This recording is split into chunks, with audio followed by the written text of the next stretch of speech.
Mom, it's been more than 2 hours. I'll be late for school. Oh, don't move. I'm still combing your hair. Can't let a single one fall out of place. Oh, jeez. Every morning, I had to sit still while my mom combed my hair and sprayed it with expensive essences. She loved my hair so much that she could sit for hours stroking it. It was my mom's favorite hobby. She said, "You know, Demi, I treasure your hair more than anything. You have to take care of it like your life depends on it." Do you even love me? You're just like Rapunzel's fake mom who only loved her because of her hair. Hi, I'm Demi, 16 years old. I grew up with a single mother. She took care of me meticulously in every way, especially my hair. Mom always wanted me to be a little princess with long golden hair. I knew I was an only child, but her excessive care sometimes made me angry. My mom loved my hair so much that she did everything to make it look the best. Every night, she would run after my hair to spray, steam, dry, and hug it. I once saw her messing around with a bunch of messy ingredients in the kitchen, which had a very horrible scent. What are you doing? I just learned how to make natural hair protection shampoo, dear. Let's try it tonight. No, that smell and that black slimy thing looks horrible. If you wash this every day, I promise to buy the bass guitar you mentioned last week. Gosh, I really needed that guitar for my next week's rock concert. It seemed like I had no choice. Fine. You know, I had to close my eyes and cover my nose and endure that for a whole week. It was so terrifying. Sometimes a mother's love is just too much. One day, I went to Bella's house to do a model for a science exercise. She accidentally spilled some glue on my hair. We struggled to remove the glue, but wasn't successful. Bella suddenly had an idea. Hey, how about we cut the glue part? It's not too much anyways. Okay, let's do it. The next day, when Mom combed my hair, she immediately recognized the difference. Demi, why is there a cut here? I had no choice but to tell her the whole thing. She got even more pissed. Bella is definitely jealous and wants to destroy your hair. I'll give her a lesson. Mom, please, it's not like that. But then Mom called Bella and scolded her fiercely. After that, Bella stopped talking to me for days. Mom also declared, "You're punished for not taking care of your hair. No more buying guitar." But you promised. I have a concert next week. Where do I get the money to buy it now? I don't care. This is your punishment. I hate you! After that heated argument, I went to the park near my house to cool down. I was sitting on the swing when suddenly a man walked up to me. Hi, I'm Steve, a hairstylist. Your hair looks amazing. It's exactly what I'm looking for. I looked up wearily. I don't like it at all. It's troublesome. He smiled. Oh, what a shame. Would you be willing to model for my upcoming international hair design contest? Why should I do that? I'll give you a good compensation, okay? Steve said, then showed me a check. Wow, that money would be enough for me to buy a really good bass guitar.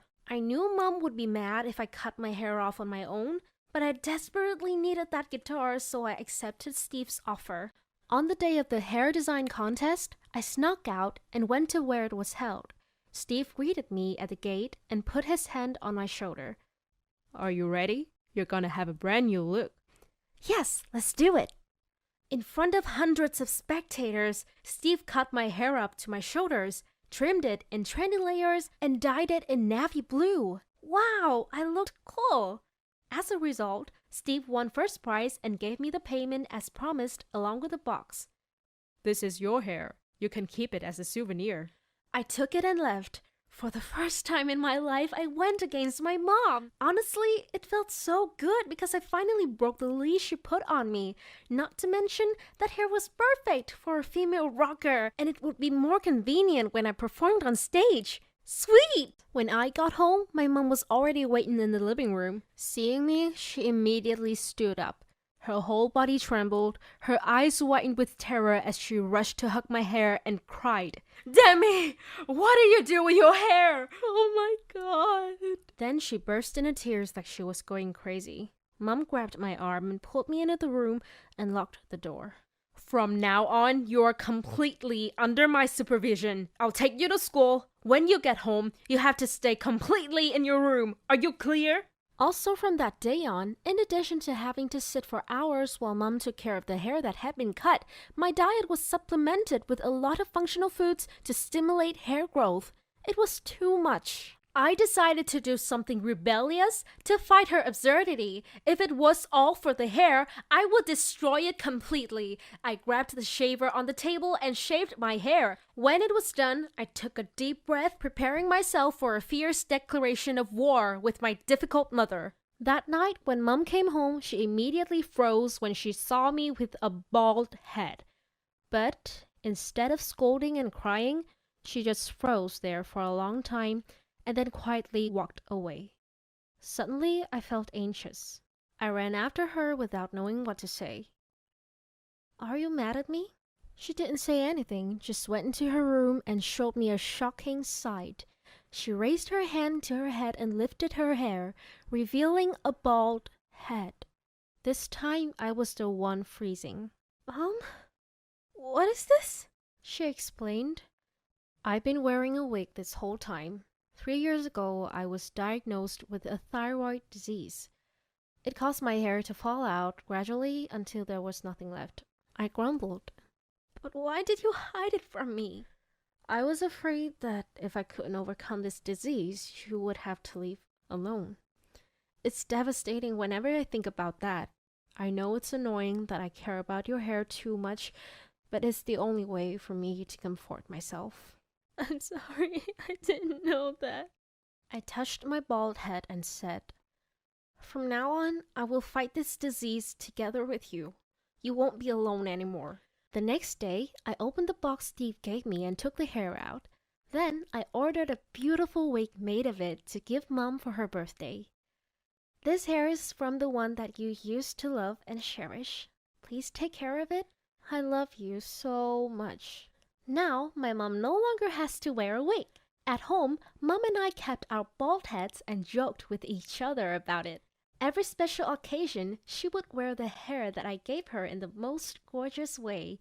Best of all, she wore that and went to my rock concert to support me too. My mom's mentality also improved. She faced the disease in the most optimistic way. I believe my mom will soon overcome it. Please leave a comment and pray for the best for her.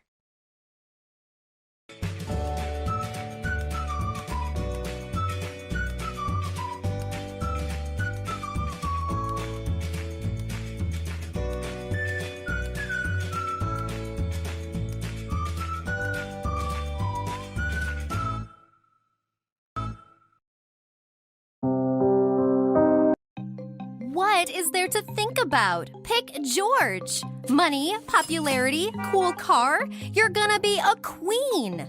My inner demon was telling me. No. George won't make you happy. My inner angel interjected. Look at Mickey. Caring, sweet, kind, and penniless. Loser. The demon laughed. I suddenly noticed that the cab driver was looking back at me with fear. I was talking to myself. Hi, my name is Vicky, and I have a crush on 2 guys. One of them is rich, and the other one is very poor, and I urgently need to make a choice. About girls like me, they say, she's from another planet, and someone calls me a rebel because I don't care about other people's opinions. They call me a freak because I prefer books to TikTok. I never aspired to a relationship. If a guy suddenly fell for me, I tried to quickly reject him. But this summer, everything changed. On the first day of school, I accidentally stepped on the skirts of a classmate's long dress in the crowd. She twitched, and the dress almost fell off. In a panic, I jumped back and ran into the geography teacher. His wig flew off, and everyone saw the baldness he had so carefully concealed. I couldn't stay on my feet and fell. Under the squeal of a classmate, the laughter of the children, and the teacher screaming. And then there he was, a tanned guy with a trim body. His clothes were badly worn, but it seemed to make him even cooler and even kind of brutal. The guy picked me up and put me on my feet. Hey, Vicky, you've gotten even prettier over the summer. Mickey? I almost collapsed on the floor again. It's Mickey. Loser Mickey. Mickey Mouse. My classmate from a poor family. He might have been a nice guy, but no one was friends with him. He was wildly shy, uptight, and wore some kind of rags. But now, there was this incredibly hot macho in front of me, and he had friends. Before I could get over the shock of meeting Mickey, another surprise awaited me. It started raining, and everyone rushed inside the school. There was a huge muddy puddle in front of the porch. Unfortunately, my parents made me wear a dress and shoes that day. The crowd wouldn't let me go around the puddle, and the guys in the back were pushing me forward. And then a pale, sophisticated guy in a suit came out of the crowd, took off his jacket, and threw it right in the puddle. He held out his hand to me, and I walked over his jacket. My shoes stayed clean, and I looked at my savior in awe. And then I suddenly realized who it was. George? Well, hello. The guy smiled beamingly. George is the richest guy in school. His family has millions in bank accounts. And before, that donkey wouldn't have helped anyone for nothing. But now, he surprised me. Yes, these are the guys I fell in love with. It was impossible to resist them. When they made us run the cross-country race, and I was already exhausted, Mickey came back, picked me up in his arms, and ran with me. I just melted in his strong arms. And then a limo pulled up at the finish line, and George was kind enough to give me a ride home. Before that, though, we stopped at the best restaurant in town. How gorgeous it was. I had only been in such a place in my dreams. And there were a lot of those situations. Mickey impressed me with his masculinity and simplicity, and George impressed me with his sophistication and richness. Mickey used to sing songs with his guitar, standing outside my window, and George would buy me tickets of the VIP box at superstar concerts. Mickey gave me wildflowers and nice little things that he made with his own skillful hands. And George gave me a new iPhone, jewelry, and brand clothes, which for some reason I wasn't wearing. And then there was more. Mickey took me to his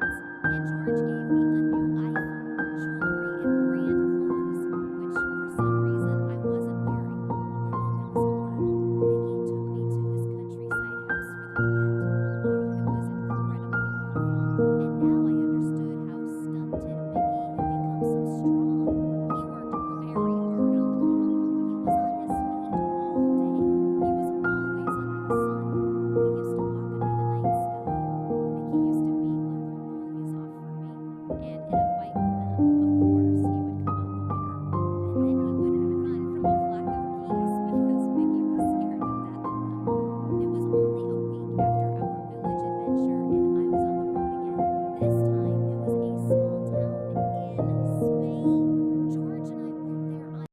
So is screwing over somebody's business a reason to kill them? I think we all know how insane the Joe versus Carol case was. When it came out, it was huge, and it released a whole subculture of things that we did not even know about. And just how competitive and strange the exotic animal industry in America is like. And it was really popular whenever I was younger for people to hire Joe for their birthday parties. Like, I kind of knew Joe as the person that did my friends' birthday parties and was like the magic man. But Peacock is now releasing a show called Joe versus Carol, so I figured we would actually talk more about the case. So Joseph Allen Maldonado Passage was born March 5th of 1963. He was born in Kansas and then later moved to Texas for high school.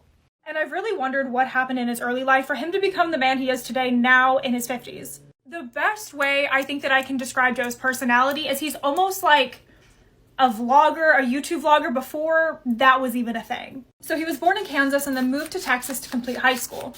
And right after graduation, he served as the chief of police in East Vale.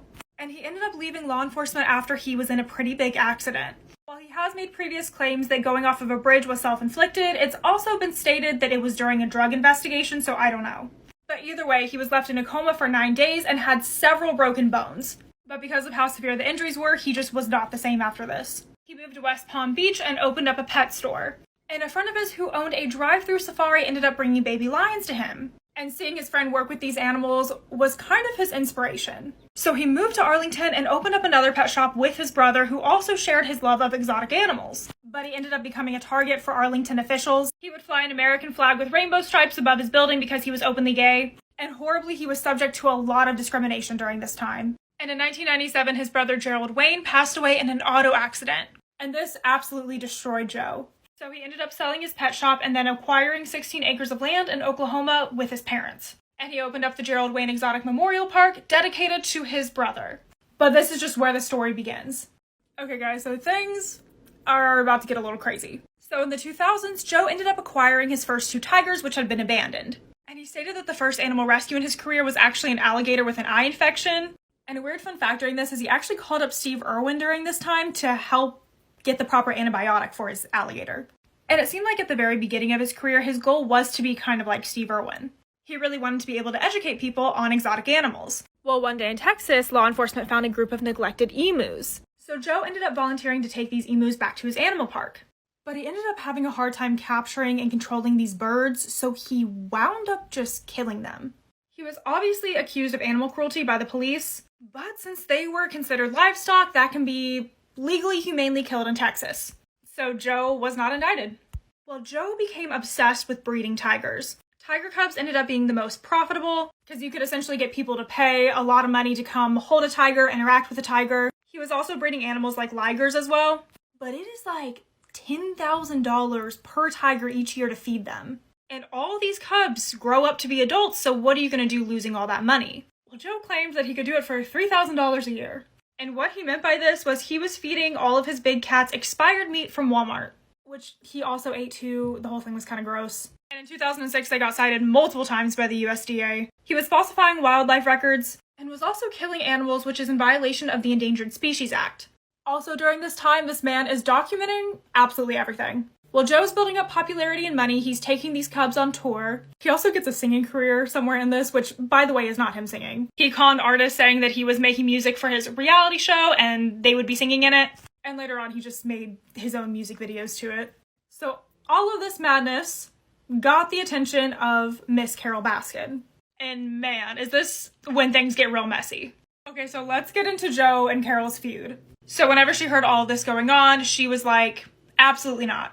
She has a big cat sanctuary, and she's this wildlife advocate even though she prior owned a zoo like Joe's. So even though she used to do stuff like this, she was like, this is unethical, stop.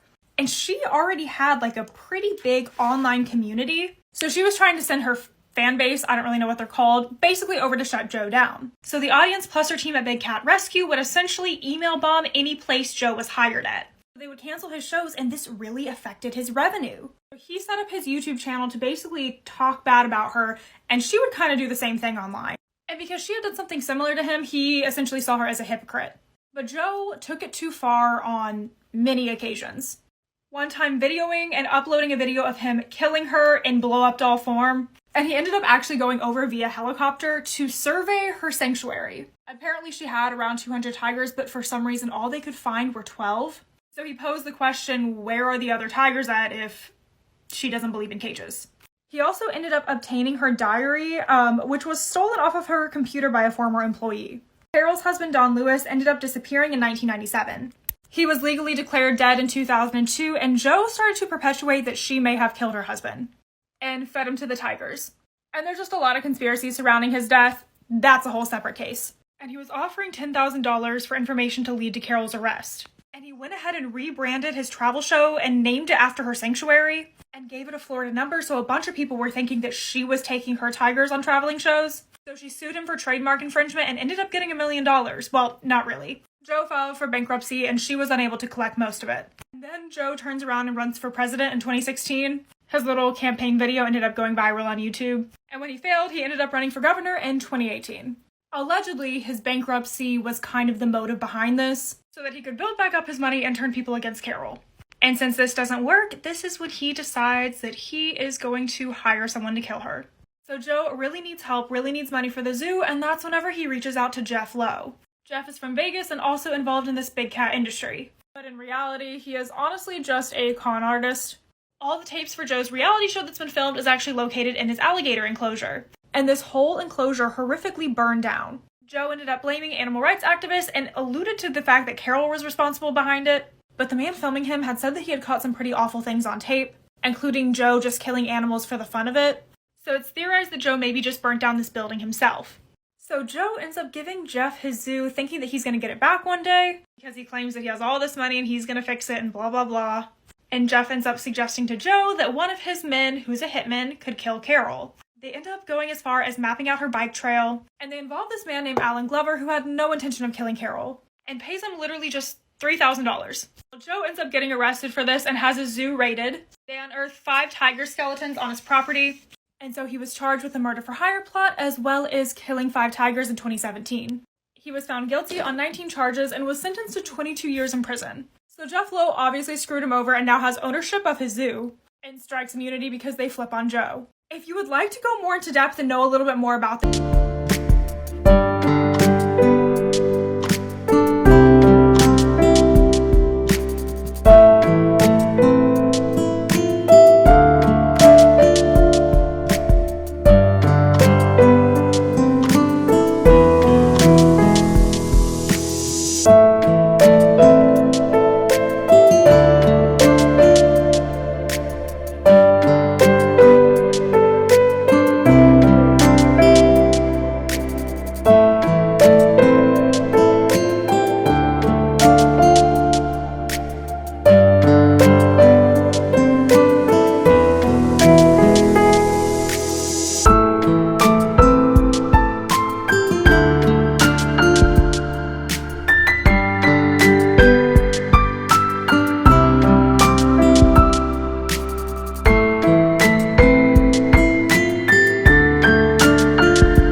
were on the floor arranged in a circle with backs facing each. When the Pigments came up to check in the nursery, they put all the toys back where they came from. They left, turned off the lights, and when they came back to check, they found both the lights on and one of the bears lying flat on his back. Just to put the bear back on the chair and found it on the floor again later. Tony's brother Greg ended up coming over with a camera and asked the spirit if it wanted its picture taken. He snapped a picture of the bear in the nursery and apparently the bear spun around before their eyes. The grown men were panicked. They were freaked out, ready to leave the house. Deborah was packing up all their stuff while Tony strapped the baby in the carrier. And as he was leaning down to do this, he felt this sharp pain in his back. But because their priority was to get out of there, they didn't look at his back until they got to Tony's parents. Deborah picked up his shirt and he had 3 large scratch marks. So they decided to call psychic Barbara Connor. She came and told the family that the house was being haunted by a girl named Sally. She concluded that she was childish and bratty, but mostly harmless. She'd light candles to show that she was friendly, but she said that Deborah needed to be firm with her. But the reality was far worse. So there was 2 times Sally made herself known. On October 31st of 1993, Tony came home from work on Halloween and turned around to see a little girl standing in his kitchen. She was in church clothes and he realized he could see through her. And he made the connection that this was probably Sally. Previous owners to the house came to the Pickmans and said that their 5-year-old daughter had an imaginary friend named Sally the entire time she was living there. She would be scolded for doing something and she would blame Sally for it, saying that I didn't do that, Sally did, or Sally told me to do that. A photo was made of what Tony had saw and the girl confirmed that that was a Sally from her youth. But the next time Tony saw Sally, it was a horrible nightmare. He woke up to her reaching for him, but he kept finding back and she ended up turning into something that looked more like an animal. It had rotting flesh, worms crawling through it, and it growled at him. Incidences kept happening years after they moved out. Another family moved in and the woman used it for demonic worship, making everything worse. But I'm curious and want to go visit it. My boyfriend and I are on a road trip to the Sally house. Go watch the vlog on my YouTube. Part 3 to the Hustlers case. So in 2008, the financial crisis hit and people were losing businesses, their homes. Wall Street completely crashed and trillions of dollars of wealth were gone overnight. So all this money going into the strip clubs were now disappearing. The girls were desperate and looking for another way to bring in the big bucks. Rosie had met Samantha back in 2007. She was a single mom from the Bronx and she was a recruiter for the club. So she would go out, find men, and bring them back. And you would get a percentage